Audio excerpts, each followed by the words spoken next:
नमस्कार, आप सभी का स्वागत है हम लोग के YouTube चैनल पे। और हमारी जो कॉन्स्टिट्यूशन की सीरीज चल रही है उसमें आज एक बहुत ही महत्वपूर्ण विषय मैं लेकर के आया हूं।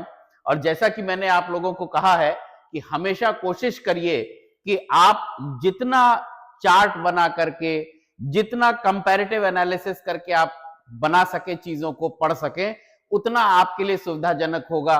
उनको कोड्स में बना लीजिए, उनको अपने तरीके से आप डेवलप करिए। देखिए, दूसरों का बहुत सारे वीडियोस आपको मिल जाते हैं जिसमें कहा जाता है कि ये कोड याद कर लीजिए, ये कोड याद कर लीजिए, कितने आपको याद रह जाते हैं। और वैसे भी मेरा तो मानना यह है कि थोड़ा सा जो है, जितना आप खुद पढ़ के जब डेवलप करते हैं किसी चीज को, तो आप बहुत अच्छे तरीके से उस चीज के भाव को समझ जाते हैं और याद करने की क्षमता भी आपकी बढ़ जाती है।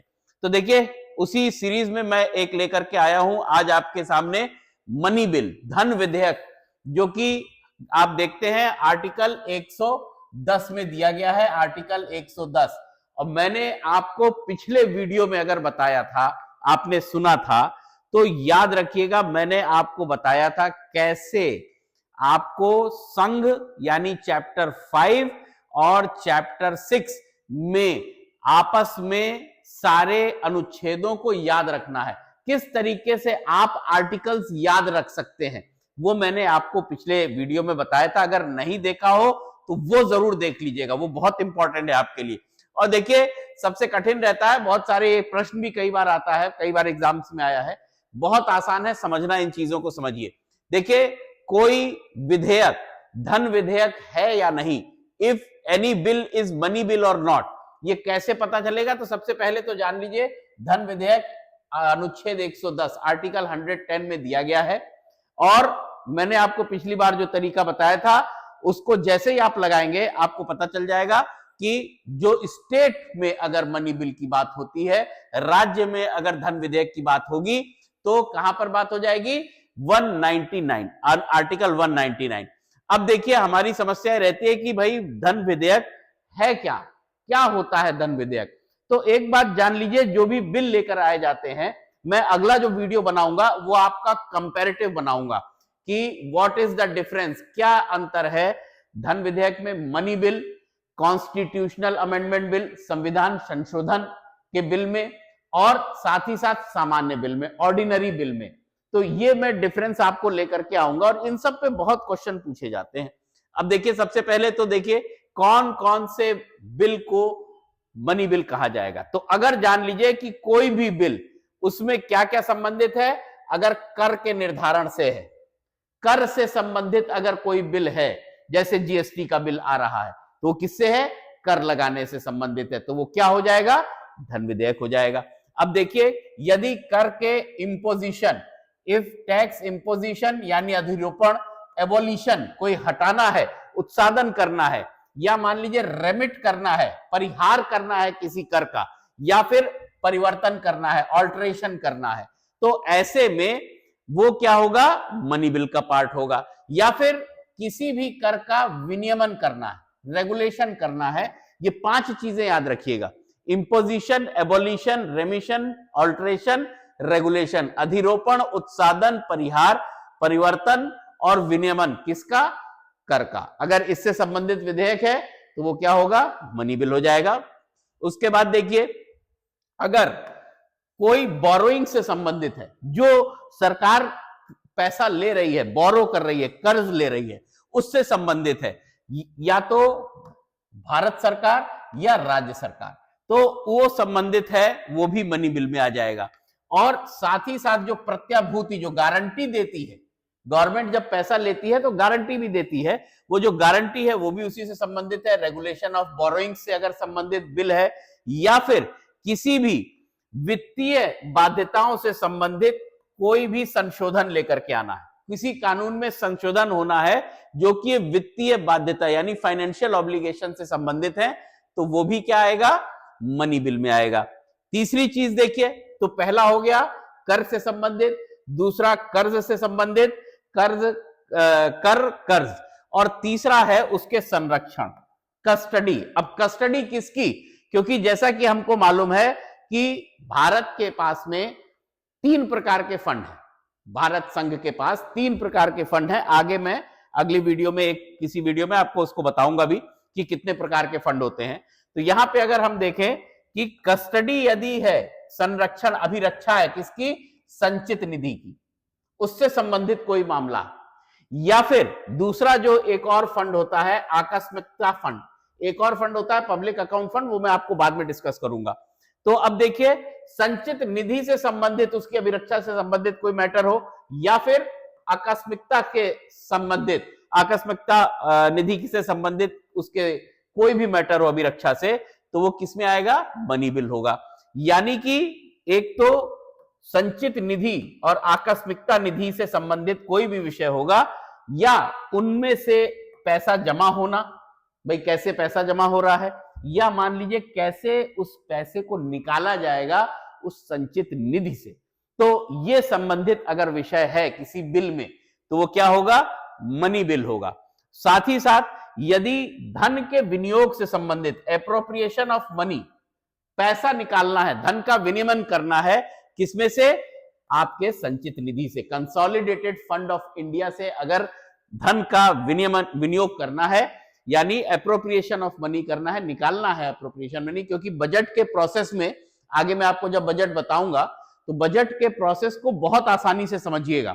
और अभी देखिए बजट का सेशन आने वाला भी है, एक बार देखिएगा भी, तो उसमें आप समझ जाएंगे पूरी तरीके से कि बजट कैसे पेश होता है, पेश होने के बाद उसमें क्या क्या चीजें, क्या क्या विषय होते हैं, कौन कौन से विषय ऐसे होते हैं जिसपे वोटिंग नहीं हो सकती, कौन कौन से ऐसे विषय होते हैं जिन पे वोटिंग हो सकती है, कौन कौन से ऐसे विषय होते हैं जिसपे ऑपोजिशन यानी कि बाकी सांसद जो है वो सरकार पे रोक लगा सकती है।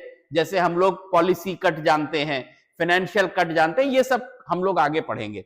अब देखिए एप्रोप्रिएशन, या तो धन का विनियोग से संबंधित अगर कोई भी बिल हो तो वो भी क्या होगा, मनी बिल होगा। साथ ही साथ व्यय करने से संबंधित, जैसे कोई भी अगर जो हमारा संचित निधि है उस पे कौन से व्यय अधिरोपित किए जाएंगे, कौन से व्यय, which expenditure are charged on the consolidated fund, अगर उससे संबंधित है तो भी वो क्या होगा, मनी बिल होगा।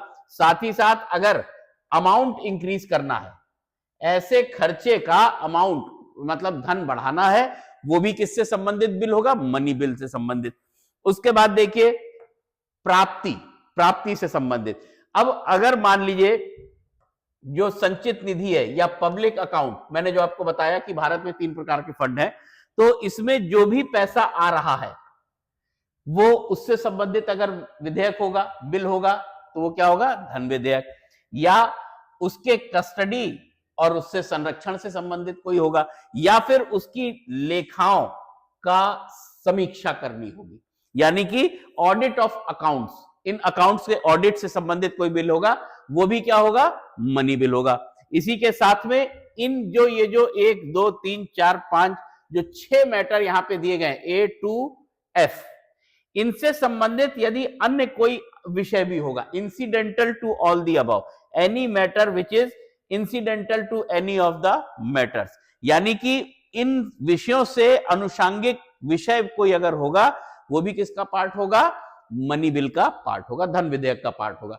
देखिए अब पहला तो हमने जाना कि धन विधेयक में शामिल क्या क्या है, क्या क्या चीजें होंगी, तो धन विधेयक तो आपको याद कर लेना है, पहला अगर कर से संबंधित है, दूसरा कर्ज लेने से संबंधित है, दूसरा अगर अभिरक्षा से संबंधित है, पैसे की जो भी धन से संबंधित विषय, या निकाले जाने से संबंधित है, विनियोग से संबंधित है, एप्रोप्रिएशन उसके खर्चे एक्सपेंडिचर से संबंधित है, या प्राप्ति से संबंधित है, या उन्हीं से मैटर रिलेटेड। तो 6 पॉइंट आपको याद रखने हैं जिसमें आपका ये जो बिल है ये मनी बिल होगा।